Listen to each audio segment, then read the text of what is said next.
Metabolic V2.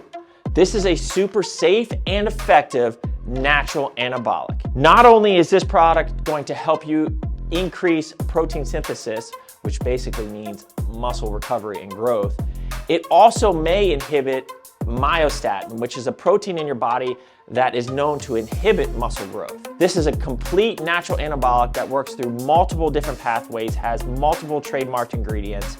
If you are a natural athlete looking for that edge, Corbolic V2 is what you need. Get yourself some. Welcome back to the Pro Physique Code, guys. This is Coach Christina and an official intro for the lifestyle side of the podcast. And I am joined today by Coach Steven and Coach Tyler. He's returned to us and I'm super excited. And we're going to chat about, what did we decide? Shit, they don't tell you about being healthy, I believe. Blech. Blech. Don't make that sound. That probably means you're not healthy. So yeah, those are always like fun because it gets us gives us the opportunity to kind of dive into things that maybe people don't consider.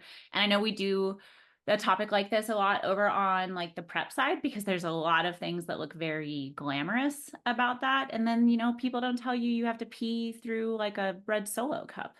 So you don't mess up your tan. And so that's what happens over there. No need to pee in Solo cups over here. But we want to. Anyways. I mean, unless you want to. You want to. But there's things we could talk about with pelvic floor health, with how your peeing habits could be messing it up, but we're not going to dive into that. But we will talk about other stuff that maybe I think that like people don't think about when they dive into like a lifestyle change, or there's, sometimes people will have the idea of like, I just want to get healthy, or I just want to be more fit. And it can be a good thing and a bad thing to have a big goal like that because it leaves a lot of room to find little wins along the way that are related to the overall goal, but it can also leave you a little scatterbrained. So like me. So what comes to mind, guys? What's like the first thing when you're like, okay, shit, they didn't tell you about trying to maintain a healthy lifestyle? Tyler, go. I don't want to be. You're it. I was like, who's going first? You need to raise hands. Yeah. I think, as much as we do talk about having flexibility and, trying not to, sacrifice too much, I don't think people realize how much sacrifice is potentially required to their current lifestyle and how much they actually might have to change to achieve like a true healthier lifestyle along with their body composition goals. And I mean, that's usually goes hand in hand for a lot of people. Hey, I'm going to lose body fat and have a healthier lifestyle and so I think they potentially sometimes come into it and go, okay, well, like this is just going to be easy. I just got to eat less calories. I just got to, maybe do this without really taking into account their actual life and what this is actually going to look like. I think a big job here is marrying expectations versus reality, and how can we get these to coincide with a client's goals. And I find a lot of the time is you are working on that aspect of, okay, you tell me you have this goal, but you travel for business, or you have family get-togethers every single weekend, your mom is cooking, but guess what, like you're telling, so how are we actually going to, yes, have flexibility, but there is still going to be a certain amount of sacrifice that's going to be required for you to reach this goal. And so I think that's a big one that comes to my mind, is that just maybe not having that realization, or maybe they realize it, but they don't truly understand what that is until they're actually in it and tracking their calories closely and going through life, going through their business trips, going out for dinners, going to birth, like all of these other things that still keep happening while trying to like integrate a lot of times brand new behaviors and brand new habits. And it can be pretty overwhelming for a lot of people because I find it's a quick learning curve, but it's a very steep one. And so it's really trying to get past those first 3, 4, 5 weeks, kind of depending on the person and the context of their life, of really trying to integrate a lot of this stuff and showing them how this is going to work with their life, as well as trying to go, okay, we are trying to be healthier. We are trying to focus on certain things. Like, if we can do this, the results will come, but we've got to lay this foundation first and understand there's going to be some sacrifice here of what things are going to potentially look like. So this makes me think of, and thank God my in-laws never listen to our podcast, or I think hopefully anything that I do, so that they can continue to feel proud of me. Jokes on you guys. But one of the things that I recognize for them that's on the same topic is, you know, they're from New York. They have like that New York Italian kind of, um, I don't know, impact on their lives. It's like they like to go out to eat. And so something that's different that they do that I never did as a kid, like when they go out to eat, they always order appetizers, or very often, most of the time, they'll order appetizers. Um, or they'll have a drink. And granted, yes, I see them most of the time when they're down here on vacation or doing something, or I'm up there. But I also will hear, okay, we're going out, we're gonna go do this. And so it's an interesting dynamic because I think a lot of people don't recognize that if you want to be healthy, if you want to hit that weight goal, or, you know, make that weight class for somebody who's like a sports, you know, a weight class athlete, you might have to give up some of the things that you're used to in your lifestyle that maybe other people don't. And so, yeah, like you're going to have to make some sacrifices, and there are definitely going to be things that you have to change in your lifestyle. But you also are going to have to like take the time to figure out what that's going to mean and what those things are going to be for you. Because obviously, maybe not obviously, but my mother-in-law is never going to be able to maintain her weight on the same calories that I can maintain my weight on. And I don't think my father-in-law is going to be able to either, right? We're different people, different genetics, different metabolisms, heights, amounts of muscle, all the rest of the stuff.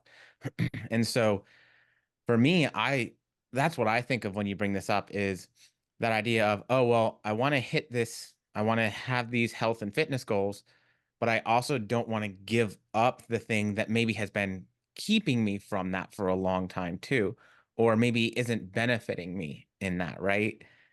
And so I'm like, wow, I don't think most people recognize that, like, if you want your health and fitness goals, there are a lot of things that you're going to have to turn your back on and say no to.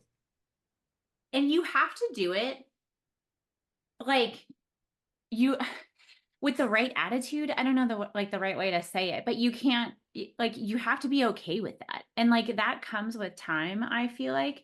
But you can't always be saying like, oh, well, I don't do that because I want to lose weight. Like that can't always be the thing. Or like, that's fattening, so I don't do that. Or like, I have to work out. Like what is hard for me when it comes to things like this is I like to help people try to be as flexible and not have it take it over their life and stuff. So I lead with a lot of that, but I recognize also that like it's easier for me to say those things and then maybe not, like, I can miss out on explaining the nuance with it because I've just been doing it for so long, where like there are things that I just don't do because I find it cooler to walk around in this body every day. Like this body that can do certain things, that fits into certain things, that makes me feel a certain way. And like all of those things are important to me.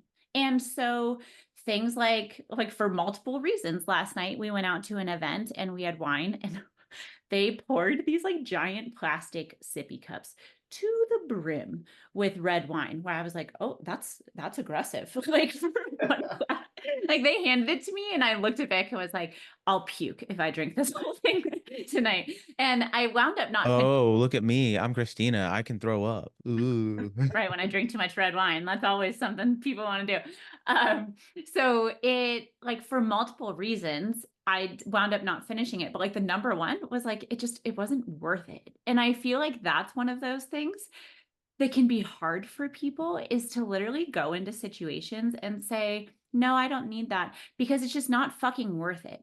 But then like you'll hear it where it's like, oh, well, I had to, like, I really wanted to be on plan, but I had this business dinner that I just had to go to and like I had to have cheesecake. I'm like, no, when have you ever gone to a meeting and watched what everybody ordered and been like, fuck this guy, I'm never working with him again. He had grilled chicken.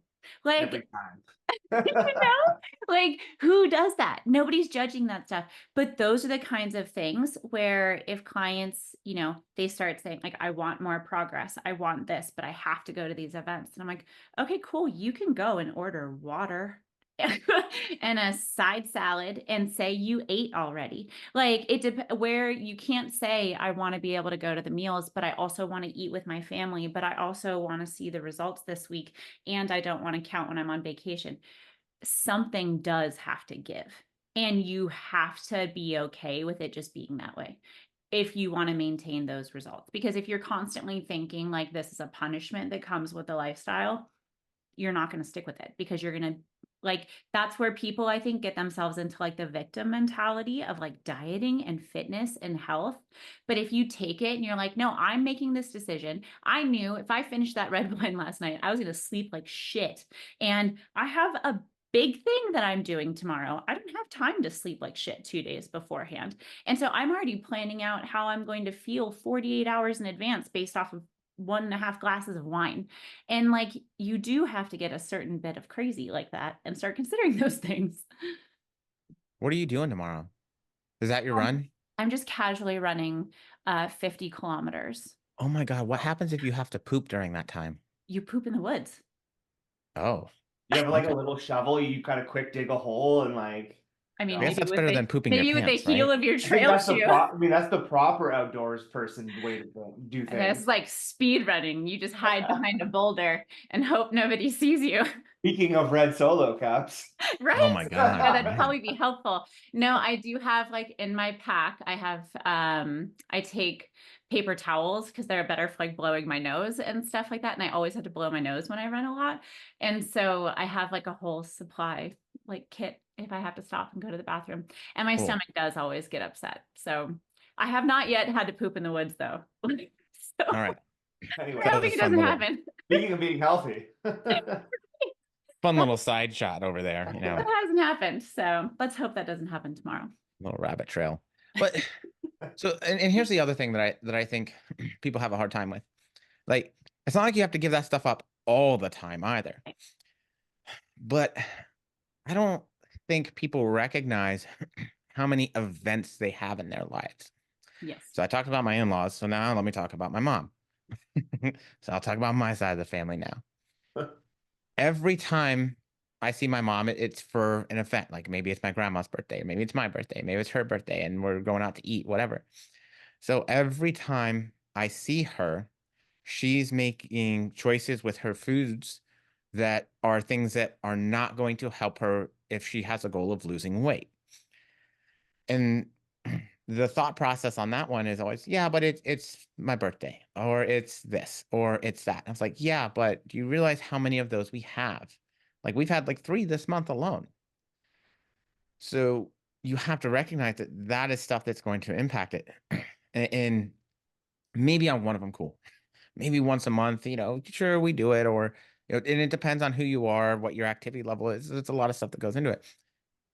But if you're using that idea of it's the event, oh, it's the birthday, oh, it's the Memorial Day, it's the Labor Day, like there are so many events and things that are going on. You have to figure out how to enjoy those things without the things that you traditionally think of enjoying on them, right? It's like, okay, well, how can I enjoy myself without drinking? That's the big one for most people. But okay, well, how can I have a good time celebrating my mother's birthday while still like being cognizant and intentful with how I approach the meals that we're having, right? Maybe I don't have a big slice of cake. Maybe I have a very small piece of cake. Maybe I don't have the linguine. Maybe I have like something that's a protein dish that's going to be a leaner protein, you know. But it comes into that same thing. Like you're gonna have to sacrifice some of that stuff. And it's going to be a sacrifice initially. After you get used to it, it stops being a sacrifice, because when you change that mindset, you recognize, okay, well, I'm sacrificing something either way. I'm either sacrificing my ability to get towards my goals and to maintain weight, or I'm sacrificing, quote unquote, sacrificing the meal that I'm going to have this one time. Not even the whole day, just this one meal in that day, or this one experience. When I think the truth is, for a lot of us, we can still have a good experience that's not necessarily going to be dependent on something taking away from those like health and fitness goals. Yeah. I mean, it's like, people can do it when there's like other stuff involved, like I'll talk to women where like they've had pregnancies where they were able to say like it would not be good for the baby if I continued having wine every night. But then, for themselves, that can be something where they're like, well, every day after work, I have 2 glasses of wine and it helps me relax and it gets me to sleep and I have to have it. I've had like a surprising number of conversations where people are like, no, like I'm emotionally attached to that. And it's like, okay, well, and I don't even at that point think it's like not even approaching like alcohol. I mean, it's probably a concern for that emotionally attached to alcohol, but it's like more of just like we probably need to find like why we're so attached to like the consumption of something, and like why we have to go there to relax and things. And so, yeah, I don't know. Tyler, you have the ADHD, right? Yeah. The I stupid do brain. have the ADHD. Do we So all? yes. Yes. So this actually makes me wonder, and here's another rabbit trail, because welcome to our podcast. Take that, Does that everybody mean we listening. hop from topic to topic? Do you do you guys think that because our brains work differently, right? So the ADHD brain, normally dopamine doesn't stay as long, so we don't have the same kind of like fulfillment and like happiness and whatever. Like, do you think I think that for sure makes it easier for me not to care as much about my food choices and stuff. So I'm like, well, I'm not gonna fucking feel happiness anyways. Doesn't matter if I eat Count Chocula or chicken. So whatever, I'm just gonna eat chicken. Or you know what I Yeah. mean? Like Yeah, it is it easier, you think, for us than some other people to maybe make I those decisions? possibly. I mean, I do find myself now shifting to trying to pick better quality choices just pure health reasons, like at this point, like, and just wanting to be a healthier person. Like, I mean, in my 20s and whatnot, like it was Pop Tarts, it was garbage. And yeah, I didn't really care. Like, I mean, I could also consume 5,000 calories and maintain my weight. And so like it didn't matter.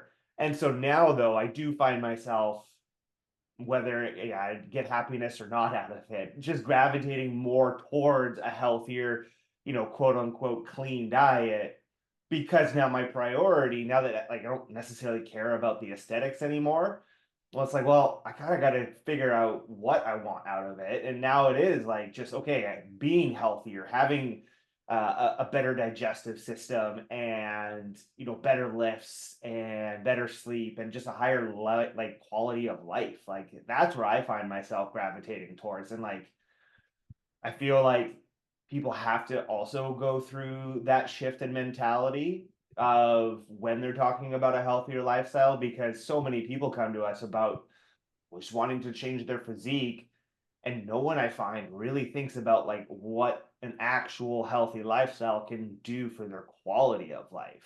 Yes, losing body fat is important to that. Like No. that is part of a better quality and quantity of life. But again, and beating a dead horse, like it's really such a small aspect. Like if you're not trying to aim to be the best natural physique competitor in the world, aesthetics kind of, after about 10-15 years, it kind of just like you've kind of, hit your potential in a sense, right? Like, especially if you've got two, I mean, it three just gets so kids, slow, right? you've got all of these other things going on in life. And again, if you're not a competitor, well, lifting and having a healthy lifestyle is just kind of a part of who you are. It's not the whole being of who you are. And so it does, you have to kind of shift to like, okay, well, I'm just going to be focusing on having a healthy life. Like that's ultimately like what it comes down to, because if you're in your 30s and 40s, you've got another potential 50 years of doing this. Like, sure, we'll No. always chase the physique aspect of it. Like that's never going to go away. Like we always still want to look good and look better, but I think the other side really just takes over and what it can do for your actual life. Don't you speak that evil on me, Ricky Bobby. Don't you put another 50 50 years years on to me. 50. I don't Yeah, want to be around for another 50. All I right, think so let me clarify. ADHD. Oh, wait, no. So I was going to go back though to what you said though, because I think, do you get hyperfixations? Like, do Hold you on, hold on. that a lot? So let me clarify my thinking before this, Yeah. real quick. So because for most people, food, alcohol, whatever it is a dopamine hit. Right. And so since our like that was where my thing came from, because I feel like that's where a lot of people have that issue. It's like, oh, I have to give up my happy thing. Right. And they find comfort in it and stuff. And I think like that probably goes back to like, I'm sure there are certain people who get more of a dopamine hit, like from that kind of stuff. I think for me, I'm very much the kind of ADHD that like gets deep into hyperfixations, but then I bounce from them, hence all of my random fucking hobbies and the fact that I have to find something new. Yeah. And I don't know. I would say that when I was younger, food probably gave more of that because it was an easier access. I just had to walk to the pantry.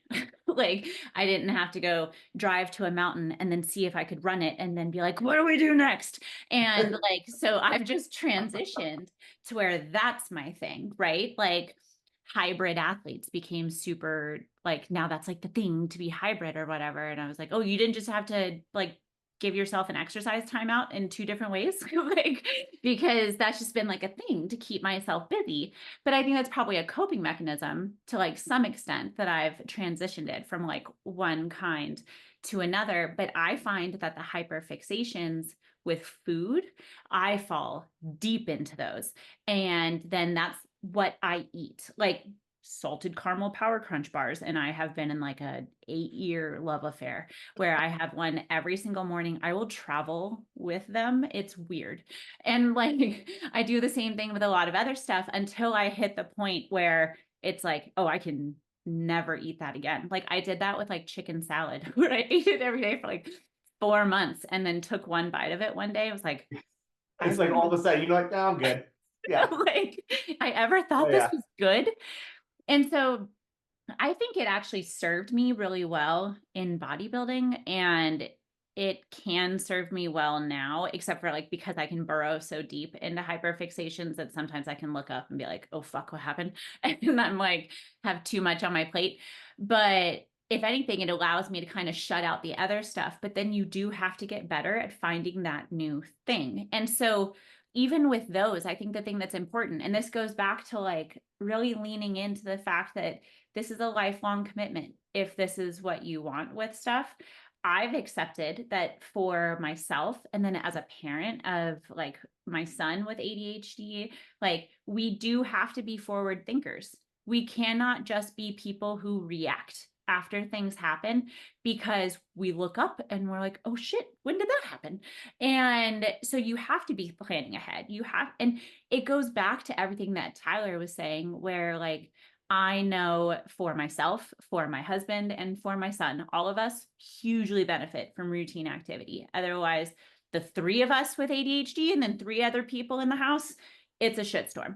And so, like, we have to plan for that. We look at vacations that way. And if you would do the same thing for saying, like, you know, when am I going to get like have time to do my insulin shots or like something like that, you can look at these other things and it like it can be equally as important. There are people who like ADHD can take it the complete opposite way, and that can lead them to where they're super snacky or they're like not paying attention to their hunger signaling, and so things can get really messed up. It can cause I mean that's like a whole other thing that we could dive into.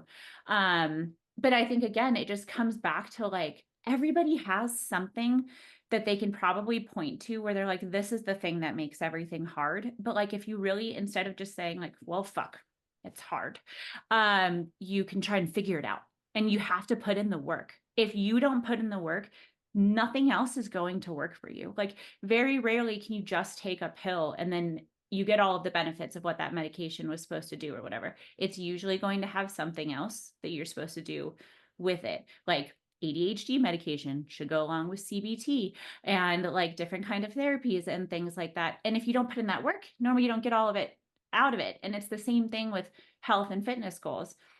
You need to just kind of lean in and then really put in the work to make sure that you can either find a way to enjoy it or find what you hate the least and that you're willing to just continue to do to take care of yourself.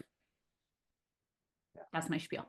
So was that what you wanted to ask initially, or did I just get you completely off track? No, I'm sure I went off track on my own. All right. So I got mine. And so Tyler's was like, you have to give stuff up. It's kind of the same because you do have to give things up, but like, I think what a lot of people don't recognize is like, it sucks at first. And actually, it kind of sucks for a while because you're putting yourself into a place of discomfort. Like if you're not doing activity and you start doing activity, you're probably going to be sore. It's probably going to be uncomfortable. It's probably going to make you sweat. Some people don't like sweating and they don't like the way that feels. You know, so it doesn't necessarily mean, so for some people, like they're going to go into the gym and that's what they have available to them. Well, you're going to have to do that. And you might not be comfortable in there and you might have some, like negative connotations or feelings with that. But if that's what you have available, that's what you have to do. Some people, maybe you have to run. You don't have a gym, or you have to, get resistance bands and do at-home workouts. Like none of those things are super comfortable. And so not only are you going to have to like probably give up some of those like good things, you're going to have to take on some things that are going to make you uncomfortable that you're probably at the very least at first probably not going to like that much. And that I think is one of the things that most people don't talk about much. Some people do glorify it. No pain, no gain. Sweat is fat crying, like other BS sayings that have no no semblance in science whatsoever. But Sweat is your fan crying. yeah. Yeah. Oh my gosh. That Like, one's been around for a while. Yeah. which is funny because like honestly, you burn more calories when you're cold than when you're hot. Like, let's be real. That's what I tell myself when I'm cold. Mhm. Like, all right. It's fine. But we don't talk about that. We talk about a lot of the good things, a lot of the positives, because we want to keep that to be worth it. But I think all of us understand that, especially when you're getting started or getting restarted, like it is a positive thing, but man, if it don't have some negatives feelings that come along with it for a lot of people. And not just the starting though. Like it's normal to be somebody who has taken this on and still years later be like, fuck, I don't wanna like and That just never goes away. right. It doesn't. And I mean, I've said it before on here where like I'll tell my husband or something like, I just want to be a person who doesn't have to worry about this shit anymore. And he's like, but you don't want to look like them. And I'm like, right. Exactly. And I'm like vain enough for that to get me right back on track. And I'm like, fine, I'll do it for another week and then I'll bitch about it then. But yeah, like, but that's part of the fun of it too, right? Like in the weird twisted way is that like you're overcoming that. Like you don't want to go to work all the time too, probably. Even like you can have a job that you love and still be like, I don't want to open my email today, but you do it and then you keep going and it's the same thing. And like it really just boils down to the fact that we still just have such a problem with people thinking that it's going to be a quick fix and that they're going to work. And if they worked, somebody would have found it by now and they would have made so much money off of it. And like this is the way, and we just have to commit to it. This is the way. Yeah, I mean, you're right. It doesn't ever stop. But like, I think of like when I used to be able to go to work, if I didn't really want to be there, like I could go poop while I was on the clock at least, right? I could go do other stuff. Like I could kind of screw around and maybe on Facebook, or maybe I wouldn't really help run food. There are ways around it. With my health stuff, my fitness stuff, if I do that, like it impacts what I get out of it. Whereas like if I was going to work, still making that money regardless, typically. Yeah. So it's like one of those things where it's like, man, it sucks, but I got to do it if I want it and that's where I think like that hard part is you have to be willing to take on this is this is gonna suck. And I'd say at first, because at first it sucks probably most of the time for a lot of people, right? And I'm just getting back into the gym. I've been sore like 3 or 4 days after a workout. It's like, yeah, this sucks. Like I get why people don't like this. Nah, it's a great reminder. And I'm like, but for me, like I know what comes after that.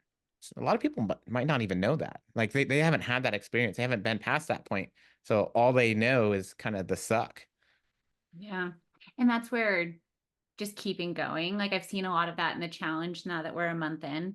And people are like, I'm really sore. So I should take a couple weeks off, right? And I'm like, no, I really need you to keep going. Like, and maybe we pull the weights back a little bit, but it's one of those things where if you're not pushing the rock forward, it's not going to move. And so like you can't get that adaptation and get your body caught up. But I think, that kind of goes back to where people like to get they like very hot and heavy. And it's like that idea of if they just Kool-Aid man their way through everything, that it's going to be easier.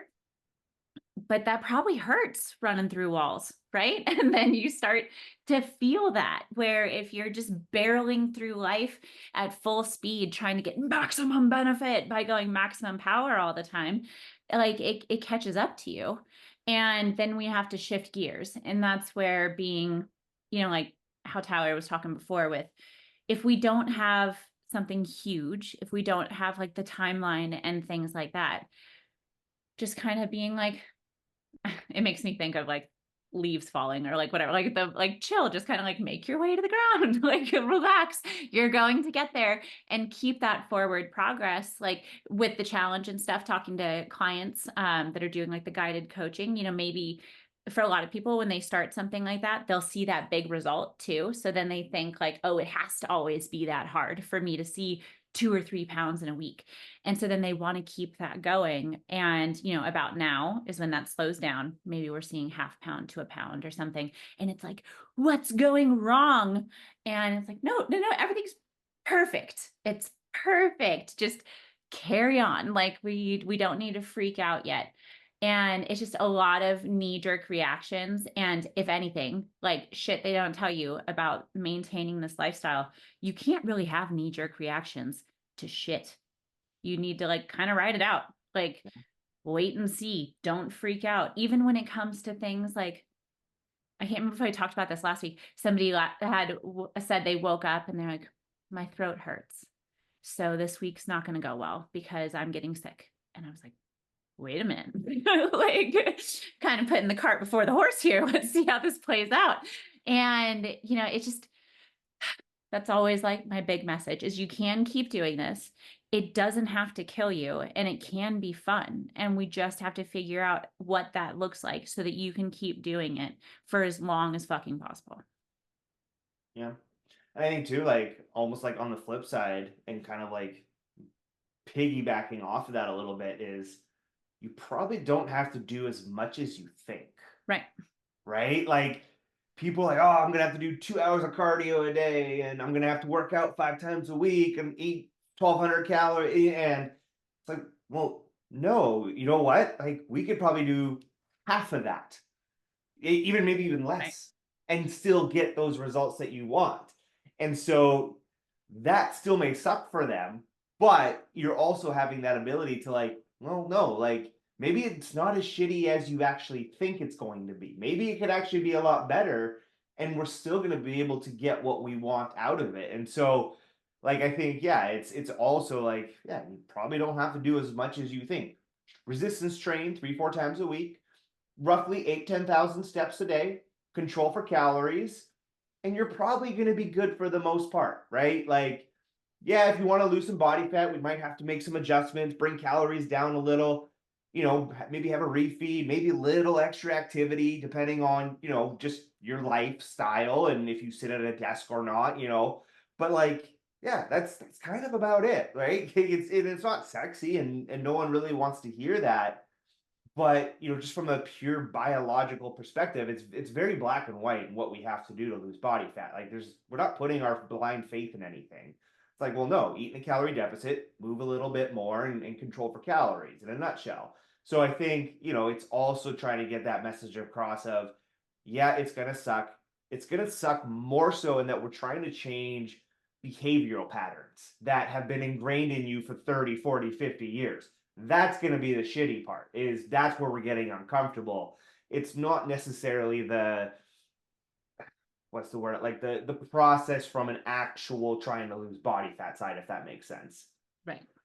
But I mean that I like the grind set, right?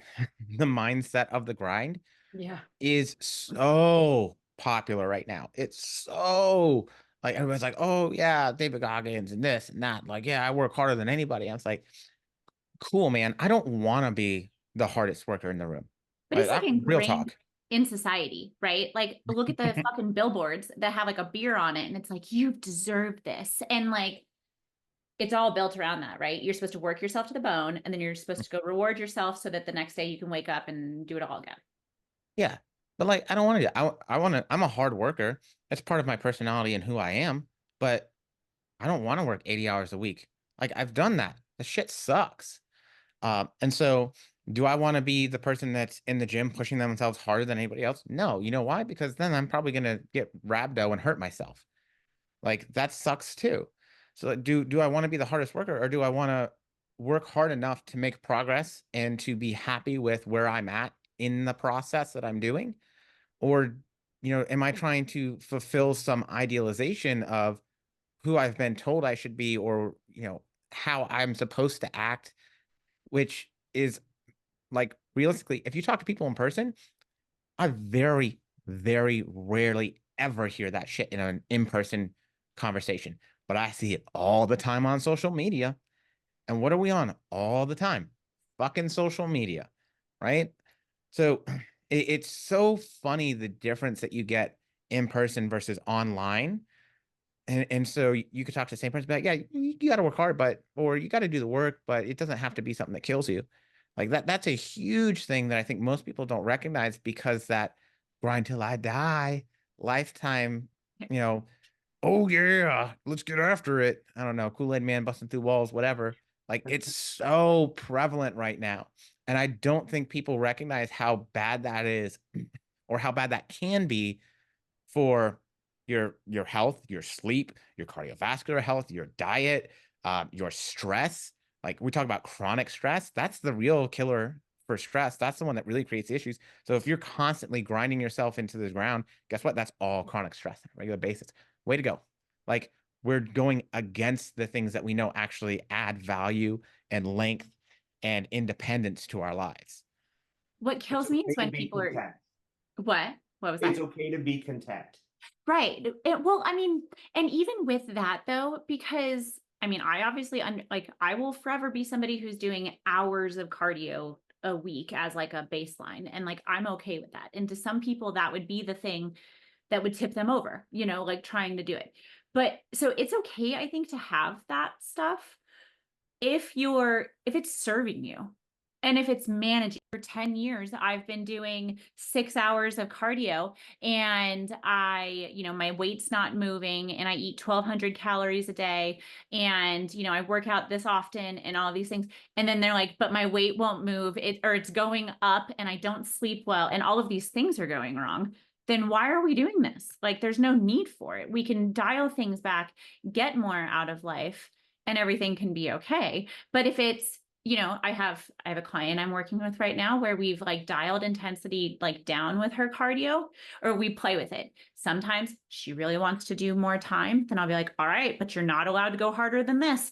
And then with other stuff, she wants to go really hard. I'm like, okay, well, we're pulling our minutes like way back to try and balance how things serve stuff.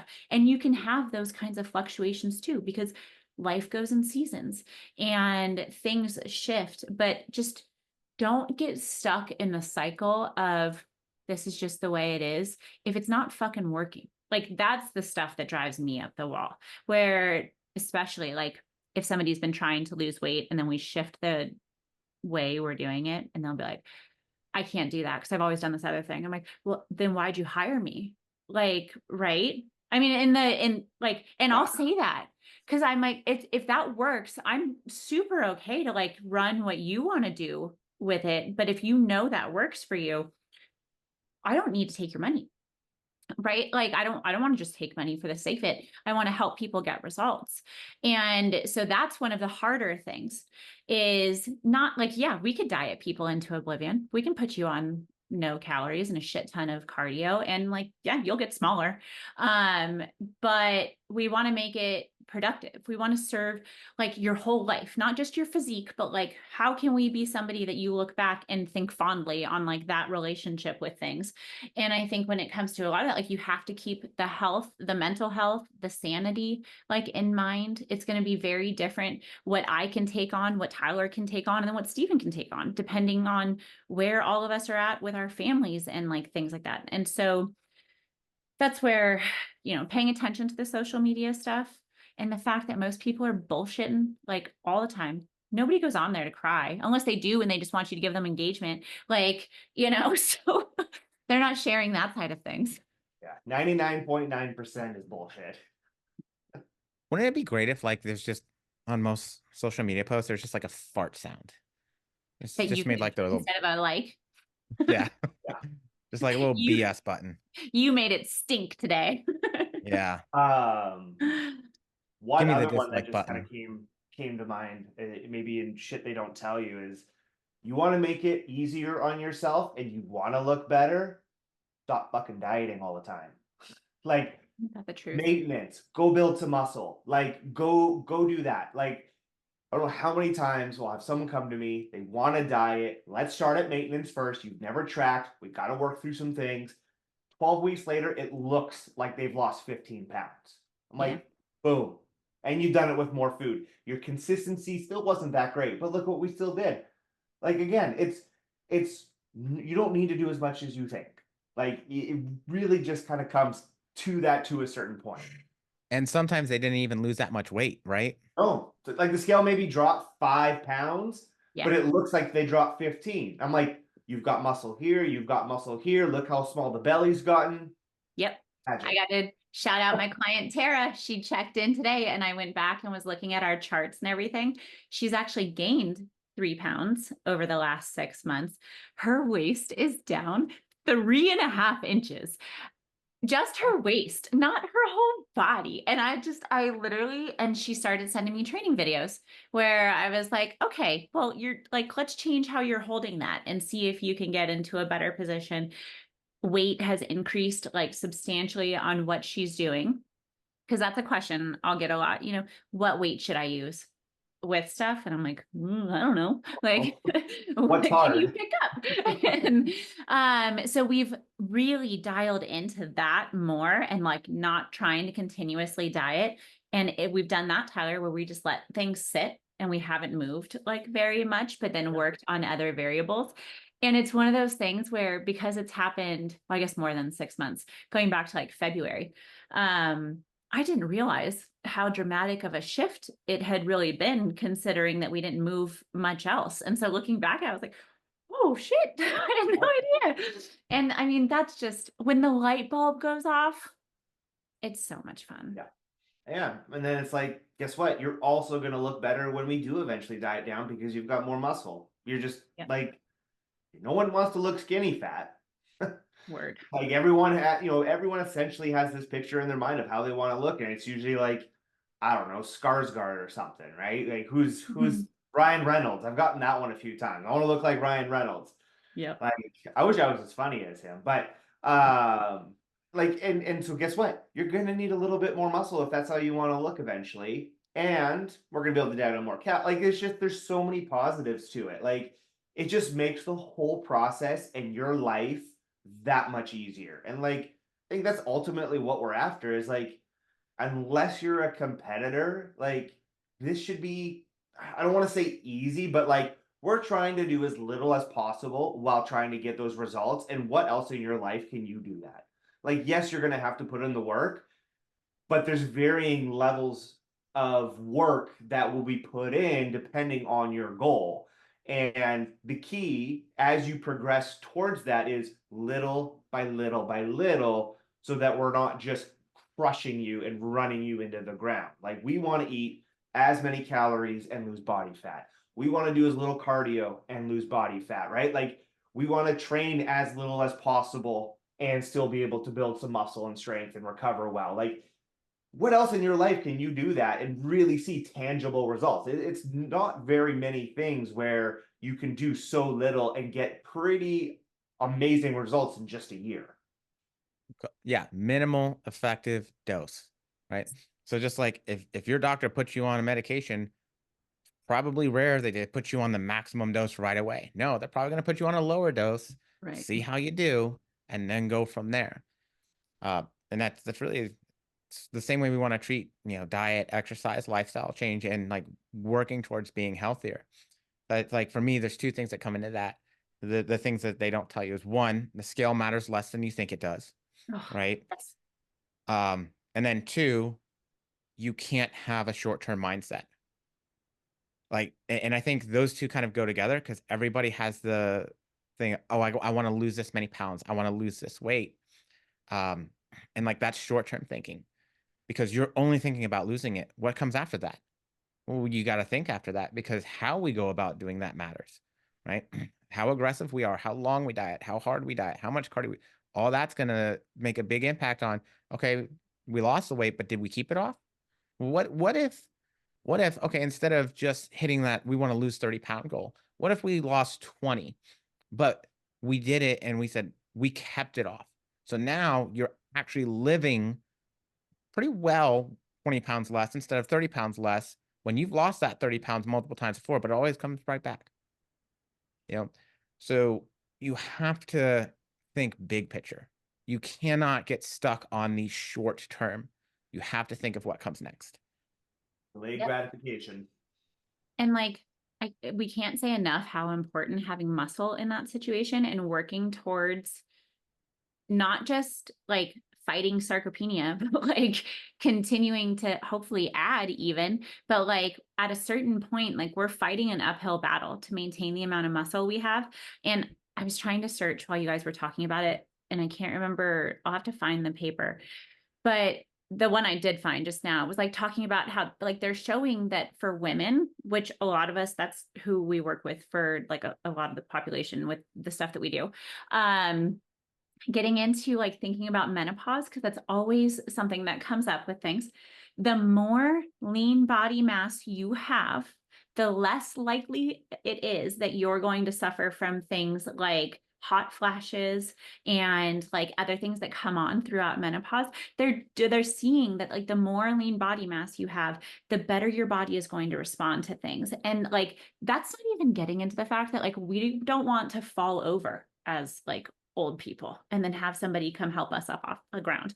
And literally, if you're not thinking about that now and you're not working in your late 30s, your ability to stand up off of a chair with just one foot on the ground and being able to maintain like balance and like things like that, you're kind of behind the game. Like, and if you look at what's happening to people, like people aren't doing super hot as they're getting older these days.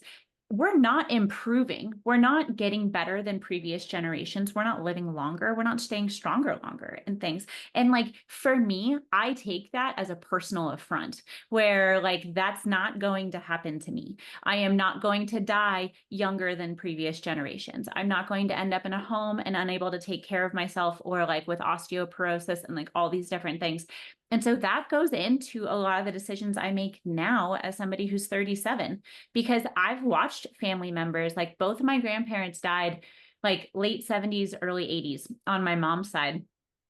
And a lot of it was shit they could have stopped. Like even when they were old, like my grandmother had Parkinson's, but like her development of symptoms and stuff could have gotten better had she taken better care of her body with food and occupational therapy and stuff like that. She didn't want to do it. It was too hard. Well, if she had never sat still and like given up, then it wouldn't have been so hard to pick things up again. And like now's the time. And if you do it now, that investment lasts until then and pays dividends. That's my Compound second interest. spiel. Yeah. Well, I mean, and so Compound. osteoporosis too, like when you have more muscle, that means you have stressed your bones more, which means you are going to have better bone density, which means you are going to have less likelihood of having osteoporosis. Super important as a female, but also important because say we do fall when we're older. Well, you know what is like one of the worst things that can happen is if you fall and break your hip when Yeah. you're older. So the more bone density you can have from being active and doing it doesn't necessarily mean lifting weights. It could be calisthenics, it could be banded work, it could be a whole slew of things. Like it all just sets you up to be better, to be healthy, and to have that independence of saying like, okay, cool, I can bounce back. Yeah. I can still have the quality of life that I want to have as I age. Yep.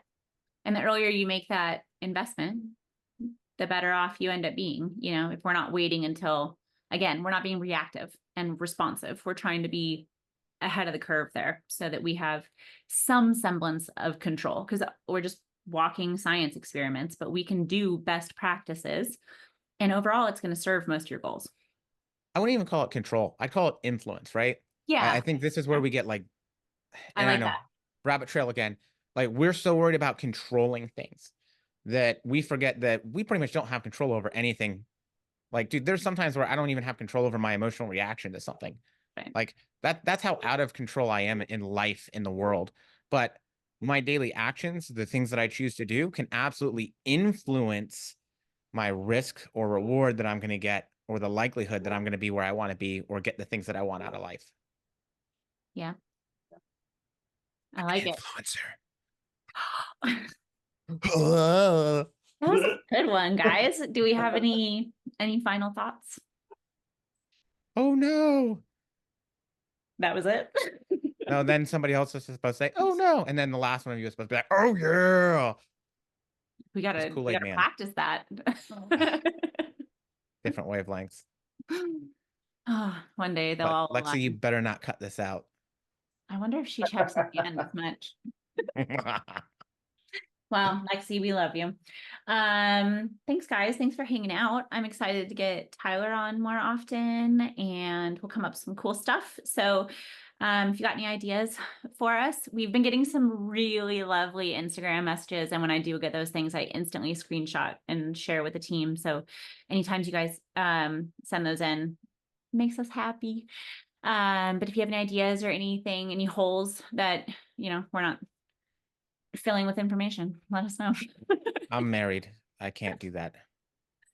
I mean, yeah, right. So listen, my mouth and my brain can only work together in tandem for so long. So I'm full of carbs. I barely moved this week. I went from running, my long run last week was 10 miles. And this week, my entire workout regimen was 1 30-minute run and 1 20-minute run. And I don't do anything else. And so I'm like bursting with glycogen and have nothing to do with it. So Bursting. stop making it weird. Okay, we're going to go. Bye.